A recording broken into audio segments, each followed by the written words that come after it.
তো বন্ধুরা দেখো, খাসির মাংস কিন্তু তোমার দাদাভাই আজকেও নিয়ে আসছে। আর খাসির মাংসটা এতই তেলাল, মানে পুরো তেল আর চর্বি ভর্তি আছে। মাংসটা বেশ বড় ছিল খাসিটা, তাই এই মাংসটা কিন্তু খুব ভালো হবে। আর আমি যে পদ্ধতিতে রান্না করব, তো এর আগে তোমার দাদাভাই রান্না করেছিল, অনেকে কমেন্টে জানিয়েছিল যে ডিটেলসভাবে রান্নাটা দেখানোর জন্যে। তো তোমাদের রিকোয়েস্টে আজকে চলে আসছি খাসির মাংস নিয়ে। তো আজকে আমি রান্না করব, দাদা যেইভাবে রান্না করেছিল সেই স্টাইলে রান্না করব। আর মাংসটা দেখো, এটা নেপালি কাটিং বলা হয়, মানে চামড়া সহকারে এই মাংসটা, শুধু চামড়া সহকারে মাংসটা এনেছে। তো দেখো, এটাকে নেপালি কাটিংই বলে আমাদের এখানে, তো জানি না কোথায় কি বলে, তো আমাদের এখানে এটাকে নেপালি কাটিং বলা হয়। তো খাসির মাংসটা একদম পরিষ্কার করে নিয়েছি, এবার ধুয়ে চুয়ে নিয়ে আসছি। তো দেখো, একবার রান্না শুরু করব। আর তেলটা, কিছুটা তেল আমি আলাদা করে রেখে দিয়েছি, এটা পিওর তেল।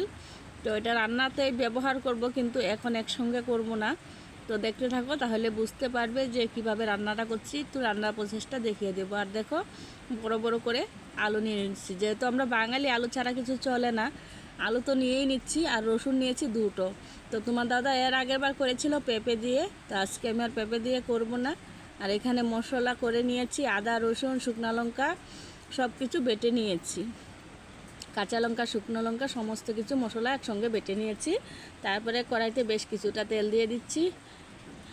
আর এখানে পেঁয়াজ কুচিয়ে নিয়েছিলাম বেশ কিছুটা, সেখান থেকে অল্প পেঁয়াজ আমি পেরেস্তা করে নামিয়ে রেখে দেব। আর বাকি পেঁয়াজটা আমি মাংসতে ইউজ করব। তো এই দেখো, পেঁয়াজ পেরেস্তা হয়ে গেছে, প্রায় ব্রাউন হয়ে গেছে, কিন্তু এর থেকে বেশি করলে কিন্তু কালো হয়ে যাবে।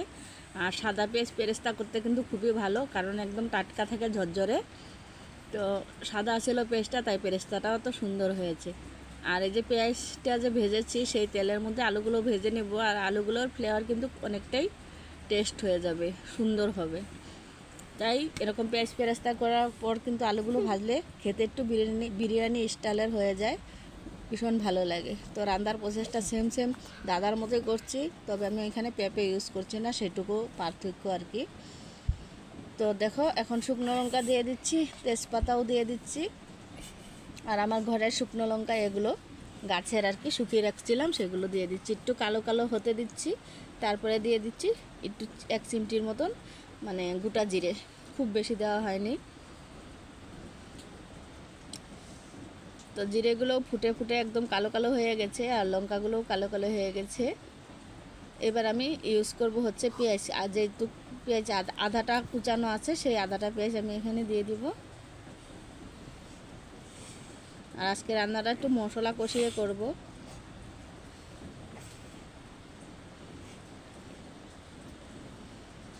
তো এবার কুচানো পেঁয়াজটা দিয়ে দিলাম, যতটুকু ছিল সবটুকু দিয়ে নাড়াচাড়া করে একটু পেঁয়াজটাকে ব্রাউন করে নেব, মানে খুব যাতে কালো না হয়ে যায়, কিন্তু হালকা হালকা একটু পেঁয়াজটা যখন নরম হয়ে আসবে, তখনই কিন্তু বাকি মশলাগুলো অ্যাড করব। তার মধ্যে আমি আবার দুটো রসুনও দিয়ে দিচ্ছি। আর রসুনগুলো হচ্ছে 1 বছরের পুরনো, তাই আমি একটু আগেই দিয়েছি, না হলে কিন্তু নতুন রসুন হলে পরে দিলেও চলে যায়। আর তেলে দিয়েছি, সুন্দর করে সিদ্ধও হয়ে যাবে, ফ্লেভারটাও খুব সুন্দর হবে।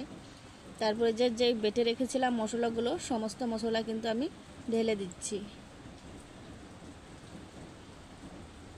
বেশ কিছুক্ষণ ভাজা ভাজা করলাম, তারপরে 1-2 মিনিট লাড়া দেওয়ার পর কিন্তু ধনিয়া গুঁড়ো 1 চামচ, জিরে গুঁড়ো 1 চামচ দিয়ে দিচ্ছি। তারপরে হলুদ দিয়ে দিচ্ছি 1 চামচ, ছোটো চামচে। এবার মশলাগুলো খুব সুন্দর করে কষিয়ে নেব। আর এই যে মিক্সি বাটি ধোয়া জলটা দিয়েও কষিয়ে নেব মশলাটাকে। খাসির মাংসের মশলা যত কষানো যায় ততই ভালো লাগে, তাছাড়া যে কোনো মশলাটা একটু কষানো হলে কিন্তু রান্নাটা ভালো হয়। তো দেখো, মশলার থেকে একদম তেল ছেড়ে দিয়েছে খুব সুন্দর করে, মানে মশলাটা আমার পুরোপুরি কষানো হয়ে গেছে। 5 মিনিটের মতন কষিয়ে নিয়েছিলাম।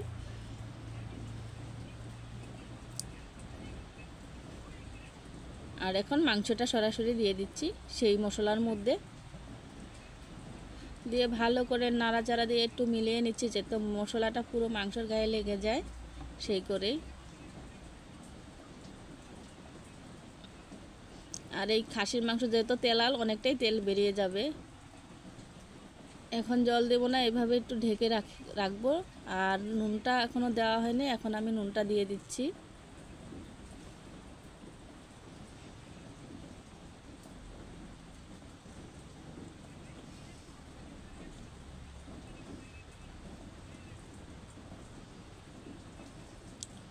প্রায় 2 মিনিটের মতো নাড়াচাড়া করেছি, তারপরে ঢাকনা চাপা দিয়ে দিচ্ছি।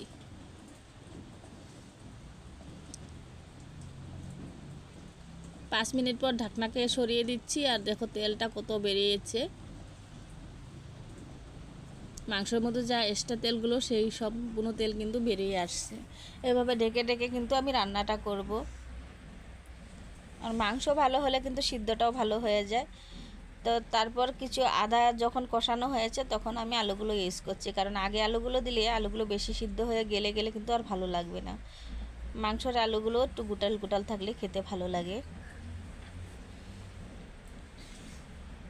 আর যেহেতু ভাজা আলু খুব বেশি সময়ও লাগবে না সিদ্ধ হতে।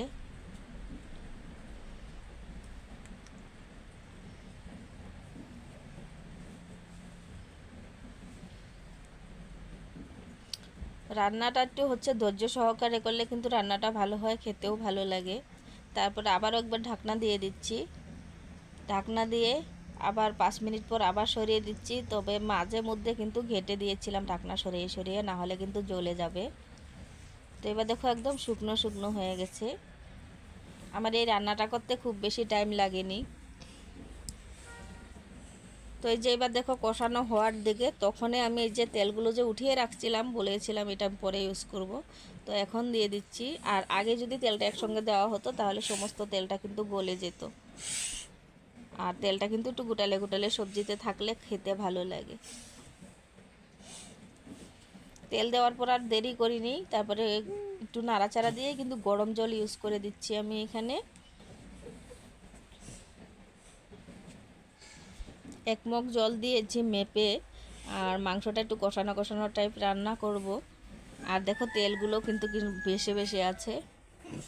এইভাবে তেল মাংসর লাস্ট পর্যায়ে দিয়ে তারপরে রান্না করে খেয়ে দেখো বেশ ভালো লাগে, তেলগুলো কিন্তু খাওয়া যায়।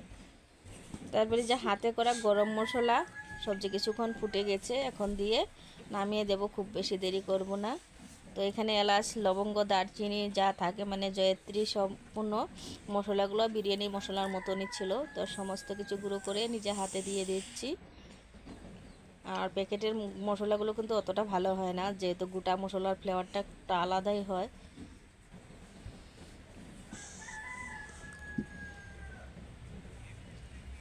এই দেখো তেলগুলো কত সুন্দর হয়েছে, একদম ভেসে ভেসে আছে।